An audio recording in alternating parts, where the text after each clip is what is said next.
Hey everyone, and welcome back to the channel. So today, let's take a look at the 2026 Audi RS3. This model's finished off in Arkona White, and the MSRP with the Dynamic Plus package is just shy of $74,000. We have a very performance-oriented, smaller size sedan that has quite a lot to offer. So we'll start off underneath the hood, where this is powered by the 2.5 liter inline 5-cylinder turbo. Part of that dynamic package also provides it with the carbon fiber accents there. This is paired to the 7-speed automatic, and it pumps out 394 horsepower, 369 pound-feet of torque. It's all-wheel drive. 0 to 60 can happen in as quick as 3.3 seconds. And with that dynamic package, top speed is increased to 180 miles an hour. So this is a small sedan, but don't let it fool you. This is extremely performance-oriented.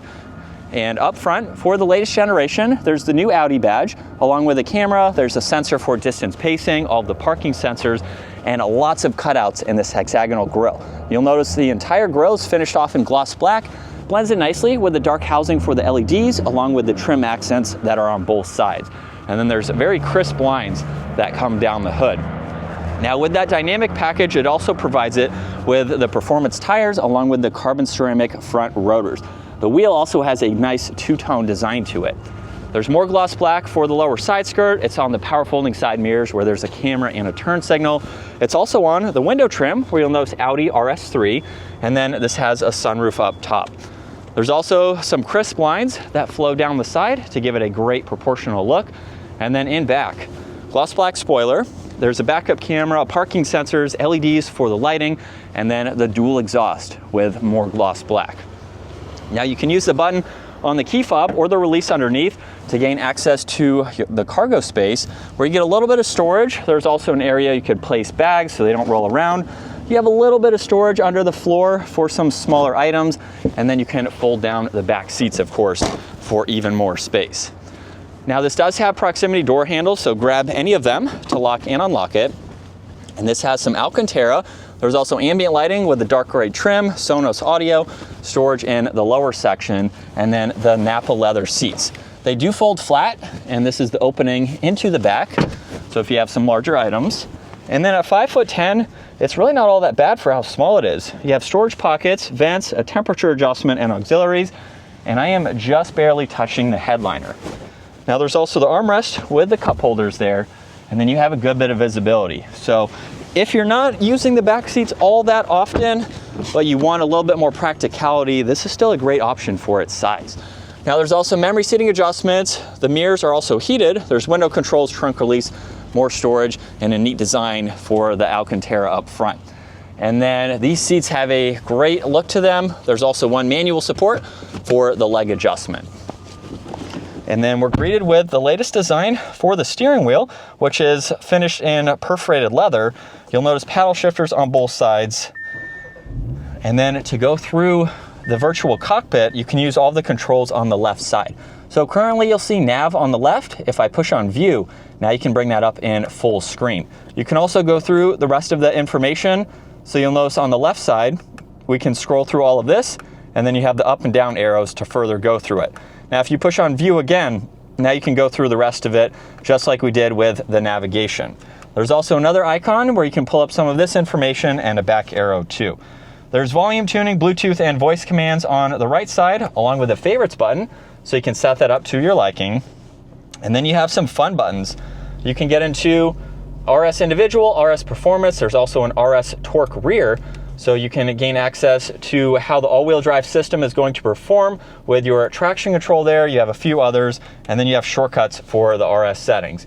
So you can also adjust how the gauge cluster looks with that tack versus this design here, which is neat. Now there's storage on the left. There's also some headlight adjustments. You have air vents on both sides of the steering wheel. And then with the rest of the infotainment system, through the home setting here, you can swipe left or right to get through all of these icons. There's also shortcuts into some audio adjustments, your phone when that's paired, and then back to the navigation. Underneath that, this has heated seats. There's fan speed, temperature. There's also where you'd like the air to go, some of the AC adjustments too, and then some defrosters. This also has some driver assistance that you can turn on and off, parallel parking, which is nice to see. There's hazards, traction control, and then a shortcut to the drive select, which is what I previously showed. There's also a shortcut to get into the camera and parking sensors. There's wireless charging with auxiliaries. You have volume, tuning, and mute there. And then you can put this into reverse, where you have no shortage of visibility issues with that 3D camera system, which is nice. There's drive, sport mode, and then park. Cup holders, e-brake, a 12 volt, and then you have storage in the armrest. Maybe you could fit the key fob there, nothing large of course. A locking glove box, and then garage door buttons, dome lights. And what's neat with most of the Audi models is that you can actually keep the sunshade closed when you open the sunroof. So it is perforated if you want that open air experience, but you want a little bit of shade from the sun. You have the option to do that, which is neat.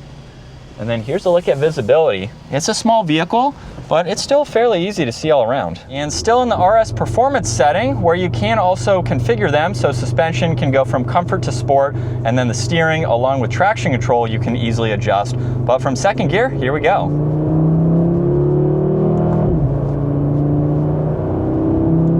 And just with a minor acceleration, that definitely sounds really good.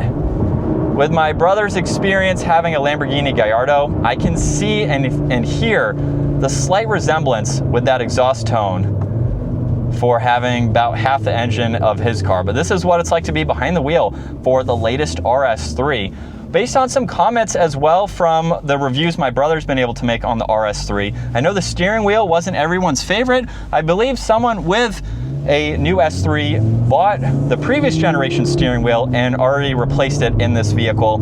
Honestly, for my first impressions, I think it's really easy to go through all of these functions. Obviously, it's a personal preference, but I see no need to change the steering wheel. It feels really nice. The controls are laid out very well. There's not a whole lot, so it's easy to go through, but I think it's a great look, especially with the flat bottom and top design. And then for the rest of my impressions, it drives very nice. I do have the suspension for the RS Performance here currently in sport mode, and you can go to comfort with the adaptable suspension just depending on the driving that you are doing. So it just adds to being a more comfortable daily driver, and you also have some good feedback in the steering wheel. It gets a little bit tighter in sport mode versus comfort there. So those are all great to see. And then as far as headroom goes up front, I have maybe 1.5 inches or 2 of headroom at 5'10", but the seat does move down. So now I'm maybe closer to 2, maybe a little bit more. So for its smaller size, over 6 feet tall, you might be a little bit more crammed, especially for whoever's sitting behind you. But in general, for a smaller vehicle, one that even with parallel parking will make it much easier for city driving, it's definitely a great option to go with and sounds good too. And then with how small it is, it looks like we will be able to make this. So it's actually a pretty wide turning radius for a small vehicle, but it's still going to be very manageable. That is definitely cool. That sounds really good. But that is going to wrap it up for the 2026 Audi RS3. Once again, huge shout out to Audi Northlake for providing this for me today. Take a look at their website, give this video a thumbs up if you enjoyed it, and consider smashing that subscribe button so you can stay up to date with our daily uploads. And I will see you all in the next video.